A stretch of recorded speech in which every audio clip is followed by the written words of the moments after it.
गुरुजी, शमशान क्रिया क्या होती है? जैसे कि और आप ये भी बताइएगा कि जो मसान होते हैं, जैसे सूखिया मसान, कालिया मसान, ये क्या होते हैं?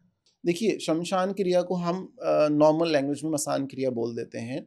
अब आपने वुडू का के बारे में सुना हो, वुडू डॉल्स बनाई जाती हैं, उसी को हमारे यहाँ पे कृत्या बोला जाता है। वुडू एक तंत्र है जो अफ्रीकी अफ्रीकी देशों से या गाँवों से आता है। वुडू क्या होता है वो जो गुरुजी? डॉल्स वुडू इज़ बनाते अ हैं, तंत्र। वो जो जो डॉल्स जिसमें बनी होती कीले हैं। लगाते हैं? हाँ। या व्हाइट कपड़े से, लाल कपड़े से या डार्क कपड़े से, ब्लैक कपड़े से बनाई जाती हैं हुँ, हाँ। और हुँ, उसके लिए आपका नाखून या बाल होना चाहिए, उनके पास से कोई वस्त्र आपका होना चाहिए। हुँ, ठीक है? तो उसके द्वारा उसको सिद्ध करके, अभिमंत्रित करके या शापित करके वो उस व्यक्ति को कष्ट पहुँचा सकता है जिसका नाम उस पे लिखा हुआ है। ओह! ठीक है?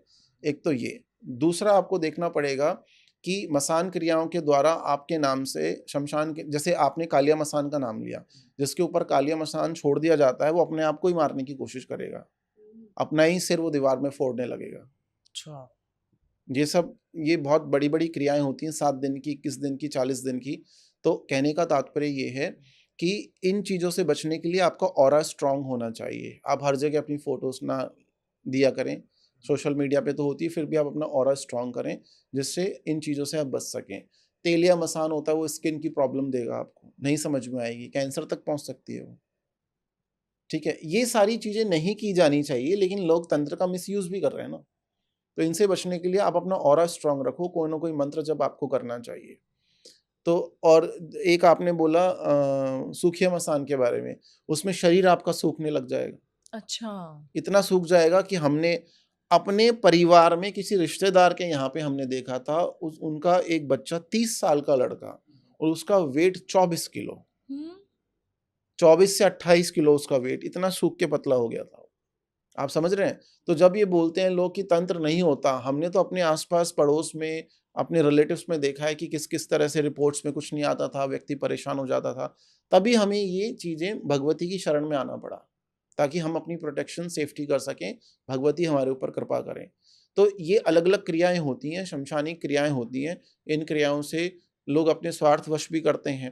तो ये सब नहीं किया जाना चाहिए क्योंकि आप कर देते हो, लेकिन कर्म का विधान तो है। तो वो बैकफायर तो करेगा आपको। इसलिए हमने ज़्यादातर जितने भी ऐसे लोग देखे हैं जो ये सब करते हैं, उनकी फैमिली होती नहीं है। उनकी संतान कहाँ होती है आप देखिए।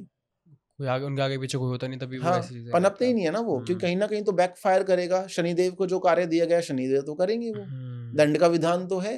क्या राइट। अगर हम लोगों की 7.5 या ढैया चल सकती है, तो तांत्रिकों की नहीं चल सकती? हुँ। उनकी भी तो चलेगी। तो गुरुजी, ऑरा स्ट्रॉन्ग करने के लिए कोई मंत्र? देखिए, ऑरा स्ट्रॉन्ग करने के लिए मंत्र मत दो आप, अच्छा। क्योंकि वो तो आप करेंगे हाँ, कोई नहीं। रेमेडी? ज़्यादातर लोग नहीं करते हैं। हुँ, ऑरा स्ट्रॉन्ग करने के लिए स्नान लो आप एक। अच्छा।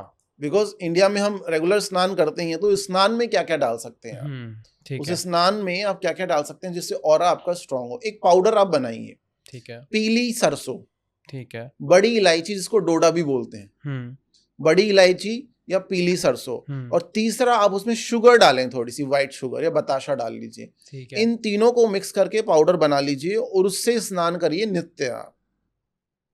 बड़ी इलायची की जो सुगंध होती है ना, और मैंने आपको बताया इसमें बड़ी इलायची डाल लीजिए, पीली सरसों डाल लीजिए।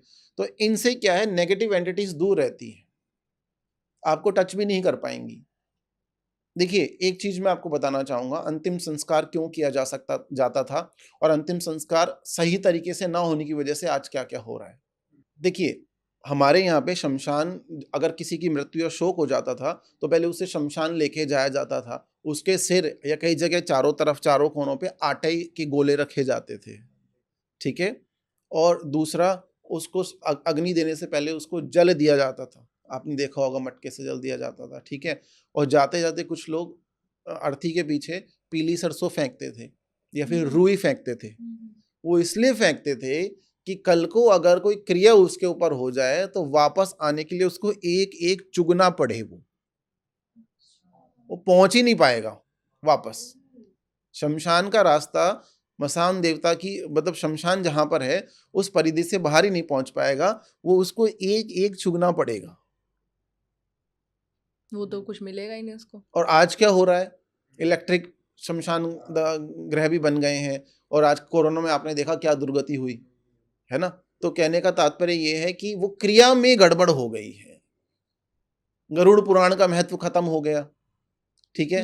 तो क्रियाओं में गड़बड़ हो गई है। कुछ लोग तो अपने प्रियजनों की अस्थियों को विसर्जित करने के लिए कोरियर से भेज देते हैं। हमने देखा ये एक बार कलश कोरियर से भेज दिया, वहां उनके रिश्तेदार ने कर दिया।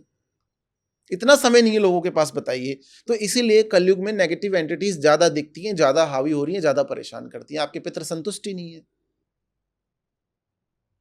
फिर दोबारा मैं एक उपाय बता देता हूं। अगर आपको कोई नेगेटिव एंटिटीज दिख रही हैं, अगर आपको आपके पितृ परेशान कर रहे हैं या अमानसिक शांति नहीं है, तो देखिए आजकल तो आपने सिटीज में देखा होगा, शमशान भी बहुत गार्डन जैसे दिखाई देते हैं। भगवान शंकर की बहुत बड़ी स्टैचू लगी होती है वहां पे। तो आराम से चले जाइए वहां पे, दिन में ही चले जाइए और एक नए कपड़े या नए वस्त्र लेके चले जाइए। वहां पे स्नान लेके आ जाइए। बहुत लोग नहाते हैं वहां पे। स्नान, उस शमशान का जो टंकी लगी होती है पानी, उससे स्नान करो। अपने पुराने वाले वस्त्र वहीं छोड़ दो, नए वस्त्र धारण करो, वापस आ जाओ और 108 बार महामृत्युंजय मंत्र का पाठ कर लो। अमावस्या के दिन ये करो, आपको कोई नेगेटिव एंटिटी दिखाई नहीं देगी। अमावस्या के दिन जाएं, स्नान करें, नए कपड़े पहन के आ जाएं, 108 बार महामृत्युंजय मंत्र का शिवालय मतलब शिवलिंग के सामने कहीं भी, उस परिधि, शमशान की परिधि से बाहर आके किसी मंदिर में बैठ के आपको 108 बार महामृत्युंजय मंत्र का जप करना है। ऐसा एक बार करने से लाभ होगा। ज्यादा समस्याएं तो 3 अमावस्या कर लीजिए, 3 महीने में आपको लाभ हो जाएगा। अब यहाँ पे आपको किसी को 1 रुपया देने की आवश्यकता नहीं है। ये बहुत सही, जरूरी है। बहुत लोगों को प्रॉब्लम होती है वाली। अब देखिए आपको, अब हम बोलते हैं कलयुग बहुत अच्छा युग नहीं है।